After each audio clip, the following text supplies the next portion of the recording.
Voltamos com o programa Alcance, que hoje fala sobre o direito do dependente químico ao acesso à saúde. Uma das frentes de atuação do Ministério Público de Santa Catarina é visitar as comunidades terapêuticas para fiscalizar a qualidade do atendimento e orientar a regularização dos serviços.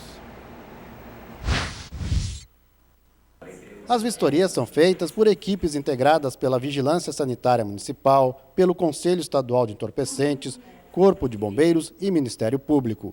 Na visita é conferido se a comunidade terapêutica tem todos os alvarás de funcionamento, bem como a documentação e o registro das internações.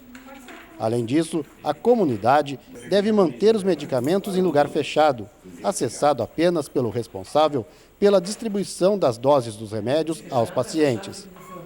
A vistoria também é o momento em que a equipe conversa com os dependentes químicos em recuperação. E as suas expectativas aqui são boas? Como você se sente? São boas, claro. Nesse contato, é possível verificar se os pacientes estão satisfeitos com o tratamento. A gente tem umas imagens de uma das vistorias, é um programa contínuo esse, né? Exato, é uma atividade que é contínua do Ministério Público, que é realizado rotineiramente pelas promotorias, né, mas que o Centro de Apoio está tentando organizar para o ano que vem, com abrangência no estado inteiro, essas vistorias em parceria então com Vigilância Sanitária, com o Corpo de Bombeiros, com o Conselho Estadual de Entorpecentes, com a SIDASC, um cronograma então de atividades de vistorias nas comunidades do estado inteiro. Eu iria perguntar agora desses parceiros, né? Qual é o papel de cada um desses parceiros nesse projeto, nesse programa? Cada uma dessas entidades, cada um desses parceiros vai, no momento dessas vistorias, verificar aquilo que diz respeito à sua área de atuação, né? A Vigilância Sanitária vai ver então o cumprimento das normas, das normas sanitárias, enfim. O Corpo de Bombeiros, a questão de segurança. O Conselho Estadual de Entorpecentes vai verificar quais são os programas de atendimento dessas comunidades, né? E a SIDASC verifica algumas questões envolvendo o trabalho desses residentes ali, dessas comunidades, com animais, com plantações, enfim, porque algumas atividades são nessas áreas. Essas atividades de uma comunidade terapêutica, elas têm um padrão, têm uma norma, ou elas têm uma liberdade para definir que tipo de atividades elas exercem? Existe uma norma, a Resolução 29, que é vigente, da Vigilância Sanitária, vigente desde 2011, que estabelece algumas regras para a manutenção dessas comunidades terapêuticas, mas não existe uma definição padrão de atuação, né? Essas comunidades têm a liberdade de estabelecer cada qual o seu projeto terapêutico. Eu acho que a gente já falou um pouco no primeiro bloco, mas é para deixar bem pontual assim, a diferença entre uma clínica de reabilitação, um hospital psiquiátrico, né, e a comunidade terapêutica. O hospital psiquiátrico e a clínica de reabilitação são entidades em que se presta atendimento médico, né? Então, o ingresso, a internação do dependente naquele estabelecimento que é de saúde, ele precisa ser feito por indicação médica, né? E a saída do paciente se dá com alta médica, né? Na comunidade terapêutica, o foco é outro, o foco não é tanto o tratamento, a questão do tratamento de saúde desse dependente, mas a questão de reinserção social dele, e as terapias ali são outras, né? Existe uma característica marcante dessas comunidades, é a voluntariedade no momento da internação. Tem que ser assim, do ingresso. O residente ele tem que se oferecer para ele, tem Exato. que chegar lá, eu estou aqui disposto a me recuperar, né? Exatamente. Mas eles têm que ter um mínimo de profissionais da área de saúde para prestar um atendimento nessas comunidades?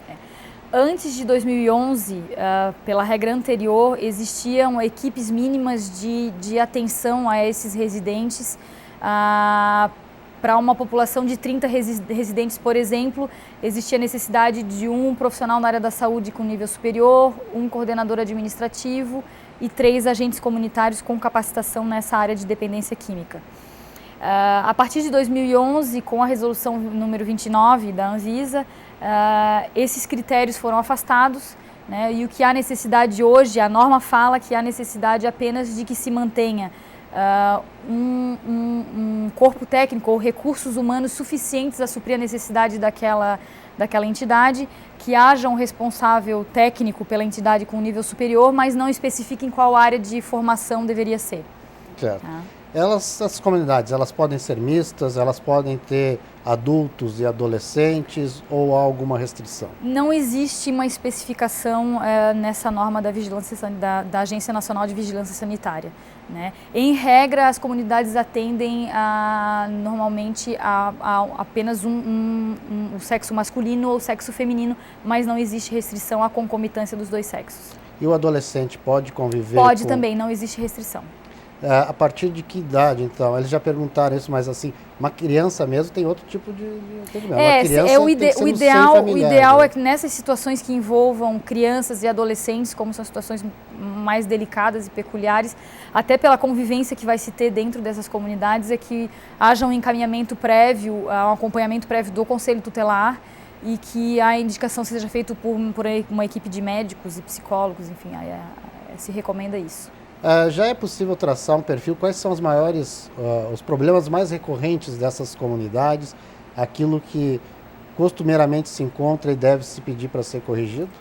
A questão dessas comunidades, acho que a principal dificuldade dessas entidades, que são parte integrante da sociedade civil, é a questão de recursos para sua manutenção. Né? Elas se mantêm em regra com recursos próprios gerados com a atividade ali dos próprios residentes, com doações dos familiares desses residentes, com doações da comunidade, né? E aí existe previsão de repasses do poder público em auxílio, mas esses recursos não são suficientes e aí daí essas deficiências. Por que o Ministério Público sempre tenta um acordo, um ajustamento de conduta para aquela comunidade ficar regularizada, ficar adequada ao atendimento e não opta pelo fechamento? Ou por que o fechamento é tão difícil? Assim? Justamente porque se reconhece a importância do trabalho que é desenvolvido por essas comunidades nessa área de atenção ao usuário de drogas.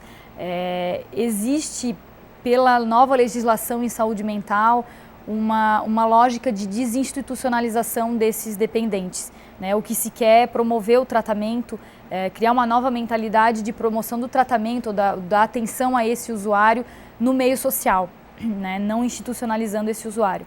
Mas ainda assim a gente reconhece que muitas vezes o poder público ainda não dá conta de toda a demanda necessária e essas comunidades então têm uma atuação indispensável nessa área. Daí a importância, em primeiro lugar, de se orientar para tentar a manutenção desse serviço. Promotora, a gente sempre abre um espaço, o último minuto do programa, para uma palavra livre do entrevistado. O que a senhora gostaria de falar, que não foi falado nesse programa, para quem tem esse problema ou para a sociedade que está nos ouvindo sobre essa questão do usuário de droga? O ideal seria que aquela pessoa que está nesse mundo da dependência química ou muito próximo dele, num primeiro momento ele procure os equipamentos que são postos à disposição dele pelo poder público junto à comunidade, né? Para a tentativa de conscientização sobre os riscos do uso dessas substâncias e para a tentativa de administração dessa dependência e de convivência com ela, se reintegrando então a esse meio social. Né? E a sociedade também, por sua vez, é preciso que ela crie a consciência de que ela tem que criar mecanismos de aprender a conviver com esses transtornos mentais que ela mesma acaba criando no seu dia a dia. Ok, obrigado por sua participação De nada. no programa Alcance. O programa Alcance termina por aqui e volta no próximo mês. Até lá.